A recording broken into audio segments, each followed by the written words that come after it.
Hello, I welcome you all to this wonderful lesson, and in this video, this is an interesting topic that I want to discuss with you.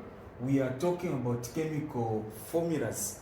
So I want us to revise through these chemical compounds that I've written here so that we get to see how we can answer questions that get to come in an exam. So whenever we are talking about a compound, you need to know that a compound is a chemical combination of two or more elements. So that can be broken by chemical means or physical means. So a combination of two or more elements is what we are referring to as a compound.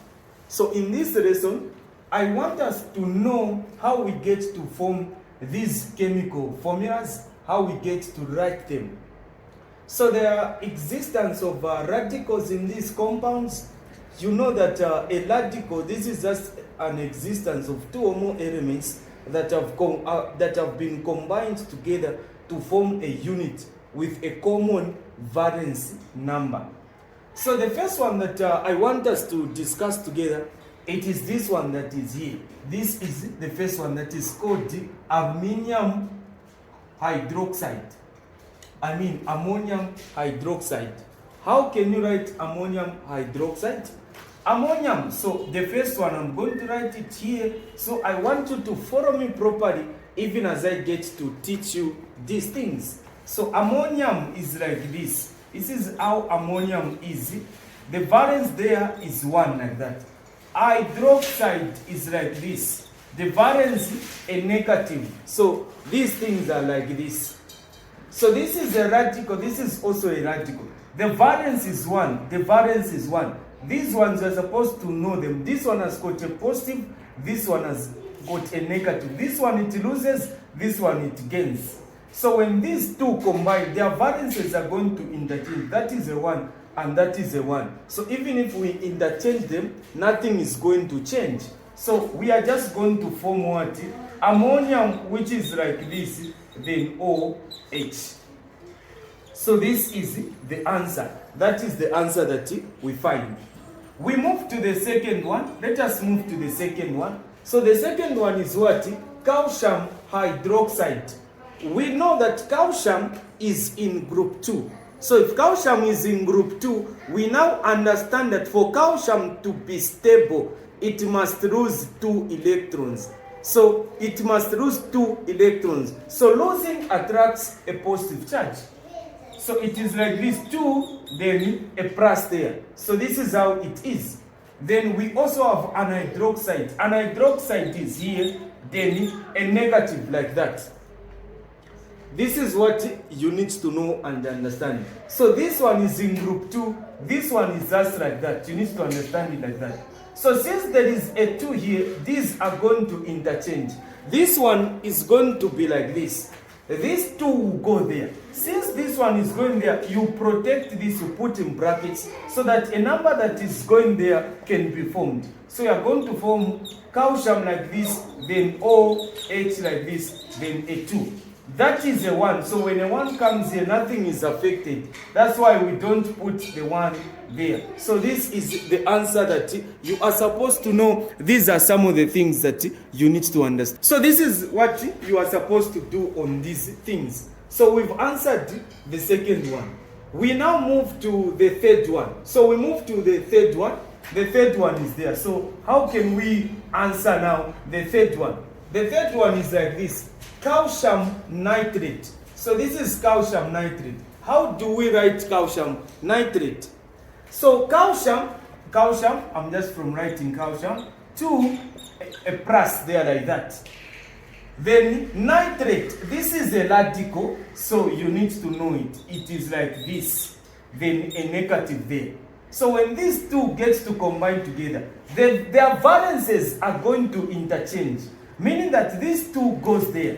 So you put this like that. This 2 goes there. This 1 comes here. So even when a 1 comes here, nothing is going to change. So meaning you're just going to have calcium, then NO3 there, then a 2 here. So this is what? Calcium nitrate. Hope you're able to see what I'm doing. These are some of the things that you need to understand. I move to this one. How do I answer this? So this is work that I gave you that you need to practice. So we are just practicing these things together so that we see how we get to answer them if questions are to come in an exam. This is the foundation. These are the basics that you are supposed to know. We move to this potassium sulfate. So potassium is in group 1. You can check this on the periodic table. Group 1 meaning it is a positive.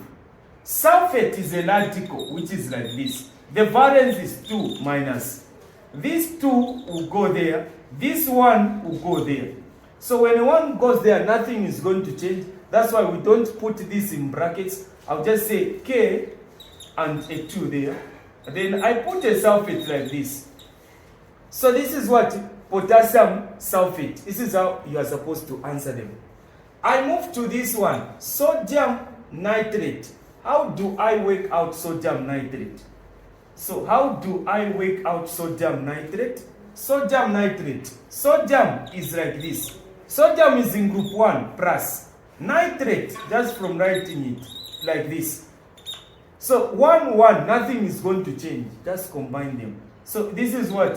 Sodium like this and nitrate like this. So this is what you are supposed to do. We move to this one. Aluminium carbonate.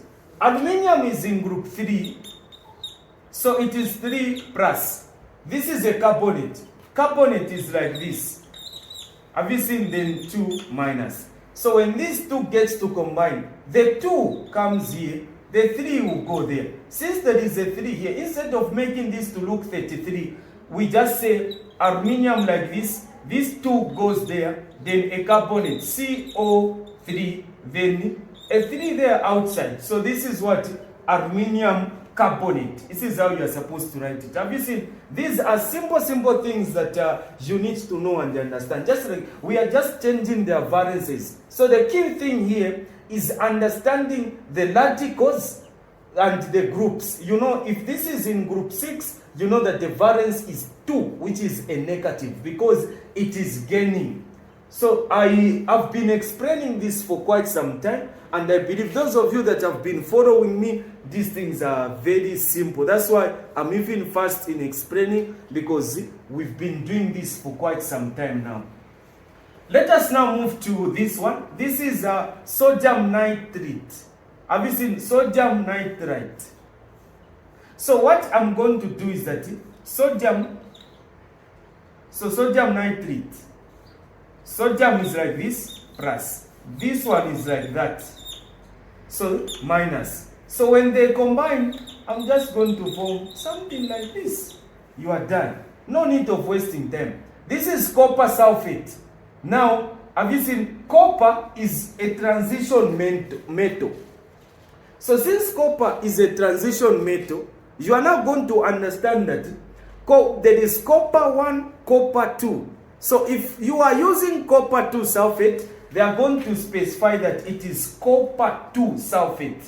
But in this case, copper sulfate, meaning we are using 1 as the valence for copper. So we are saying copper like this, valence 1. Then sulfate like this. This is the radical valence 2. Their valences are going to interchange. This 2 goes there, 1 goes there. So we are going to have copper 2 sulfate like this. So this is copper sulfate. It has a 2 there.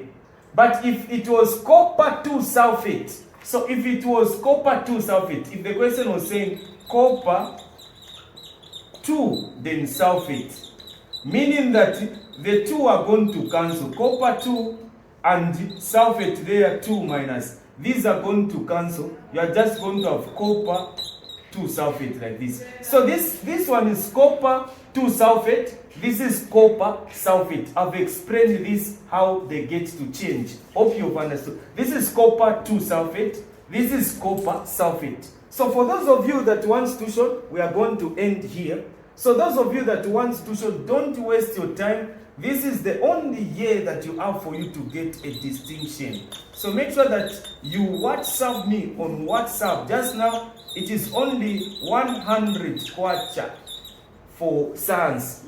And mathematics, also 100 kwacha. I get to teach on a daily basis. So let's make sure that we like this video, we share this video. So we end here. Thank you so much for connecting.